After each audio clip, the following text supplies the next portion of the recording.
here's Brody Brazil. The Oakland Ballers made themselves official with that big announcement the other day. And full disclosure, I knew about everything that was happening and coming together behind the scenes. I'm telling you that here and now because as I offer these thoughts on the Ballers, I've got a several-week head start on all of this in terms of soaking it in, digesting it, and processing what it means for this team, for the city of Oakland, and baseball fans across the East Bay. I've just got some advanced thoughts, like I've had some extra time to put all this together. But the one thing I did not have until the other day, Tuesday morning, was the opportunity to gauge public reaction. And I was interested to see what would the general populace think about this idea, this execution, how would the media respond, and quite honestly, I was pretty impressed. From a local and national level, it got covered, and the response was pretty overwhelmingly positive. So these are my thoughts on the Ballers, and in no particular order, I'll begin with probably the most outstanding and obvious. The timing and circumstances here of announcing an expansion, independent, Pioneer League baseball team, this is so difficult, all things considered, with where Oakland's at and baseball fans in the East Bay are at right now. This is so difficult for the Ballers to navigate the range of emotions and maybe even appetite for baseball that still does or does not exist. It's almost the equivalent of a family getting in a disagreement, and everybody's got a bone to pick with each other. Mom and dad and brother and sister and whoever all got in a huge argument. And then somebody new enters the conversation and says, hey, I'd like to take all of you on vacation, bring you all back together again. It's just something that would be received so much better at a different time. And none of this, by the way, is the fault of the Ballers. They didn't create this situation. They're just trying to enter the conversation, and all for a very good reason, which I will touch on in just a second. So I don't mean to put this on the Ballers and their people and their executives at all. I'm just saying what they're facing is so different, so unique, but most importantly, so difficult. Under almost any other circumstances, this would be easily a home run, if you will. It would be so well received.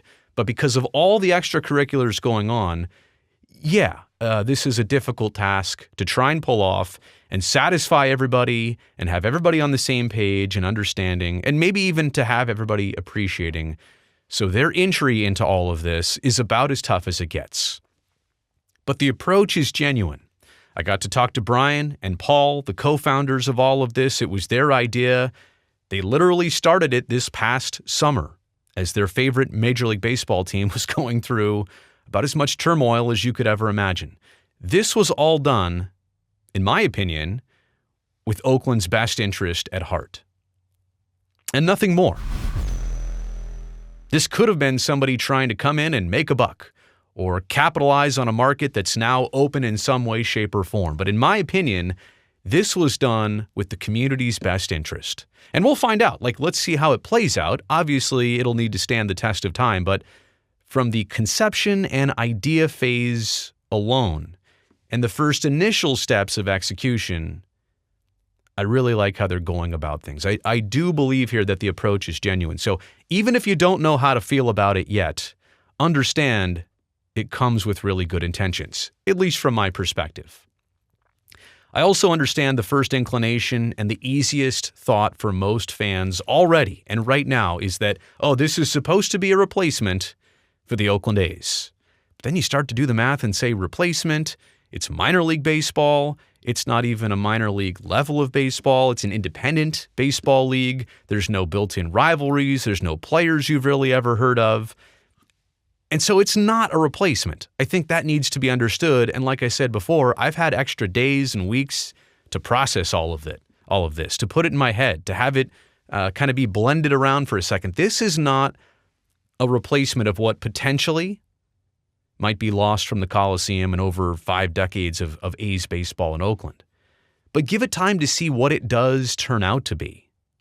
Everybody's got the example right now of the Oakland Roots and the Oakland Soul, the 2 professional soccer league teams that have unveiled themselves in the last handful of years. And so it could be something that catches on quite quickly, but it's not meant to be a replacement for what's already been a huge thing in Oakland for so long. I also think this should definitely not be Oakland's conclusion. This should not be Oakland's final answer if the A's ultimately do leave.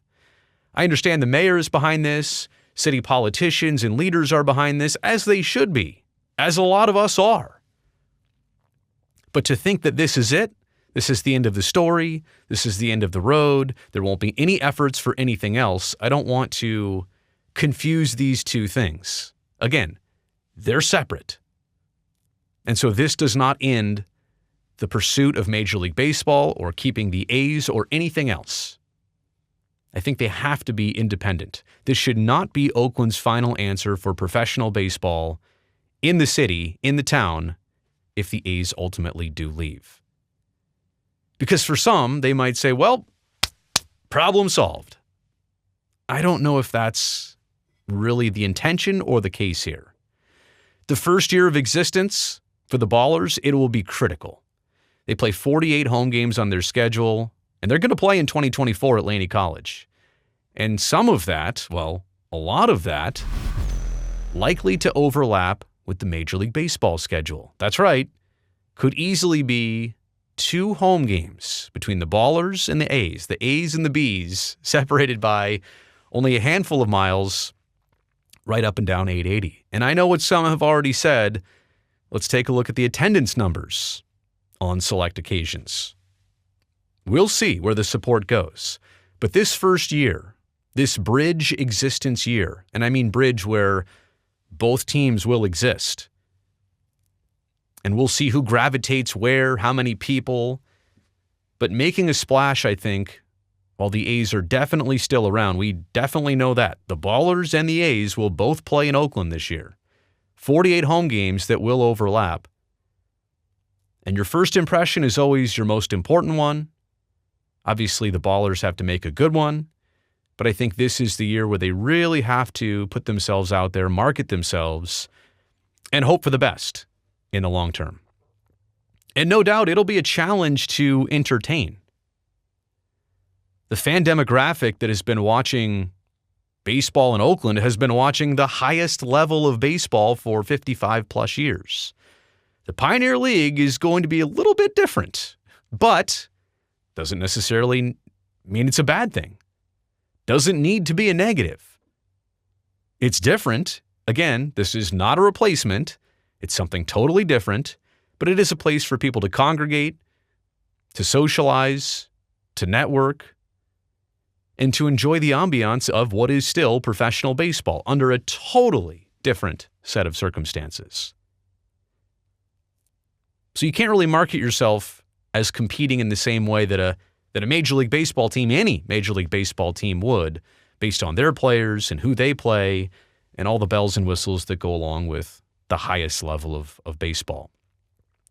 There have been some comments I've seen and considerations about the Ballers team colors, green and gold, as well as the name B's. Yeah, the playoff of A's and B's. Look, they are fine and familiar enough for me and most people. And I also understand that choosing a name, an image, a likeness, a color scheme, nothing was going to be perfect for everyone. I also understand the idea and concept of using the Oakland Oaks was out there, but I'm not sure the legalities of that either. I don't know if anybody owns that trademark, if that was on or off the board. And I get it. Some people might still feel weird about how they feel and then putting on green and gold to represent their new team. But Laney College has been using those colors longer than the A's have even been in Oakland. So there's some connections, some ties, some history. And I think for most people, they just want a little bit of familiarity. And there is a tribute to their history, the people's traditions, something they've all rooted for, and a fan base that is still going to exist in obviously a very different way if in fact this is what they translate over to. So I get it. Nothing was perfect. You're not going to appease 1,000% of the fans 100% of the time. I feel like they got as close as they possibly could here with the color scheme and the name and something to be catchy, right? You have to be catchy. Otherwise, you're not going to get the support or name recognition. And on that note, awareness versus attendance is going to be a huge deal here for the existence of the Ballers. Because rooting for something and actually going out and supporting it are two totally different things. Like if you're aware they exist and you're happy for that fact, and you say, hey, I wish them well, and that's the end of the story. Well, they need your support. They need people to be buying merchandise and attending games and actually going out and supporting it. If you are in favor of this, you need to actually go out and get behind it. And just going back to the roots and soul, I think that's what's been most impressive about those two soccer teams. People have actually been following through on their awareness and their support by going out and attending those games. And those also, by the way, happen at the very same time as baseball season during the summer. So it's just one of those deals where, yes, you can be aware of this. Yes, you can be supportive of this. But ultimately, you need to physically get out there and get behind it if that's how you feel and if you really want this to be successful. So there you go, some thoughts on the Ballers. I want to state this one more time. They didn't create this situation. They're just trying to react to it as best as possible and give fans an outlet and an opportunity that otherwise wouldn't exist. And bonus addition to the video here, how difficult has this been of a process of putting all of this together, an expansion team, keeping it all under wraps, and then debuting it right after Thanksgiving of 2023. They had to get this news out because they need to get their team and their situation in order for the upcoming baseball season next summer. So give them credit for the amount of work that you only just found out about. Now let's see the fruits of their labor coming in the summer of 2024. You made it here to the end of this video. I really appreciate that. Thumbs up down below. Also, don't forget to subscribe to this channel so I can definitely see you back here next time.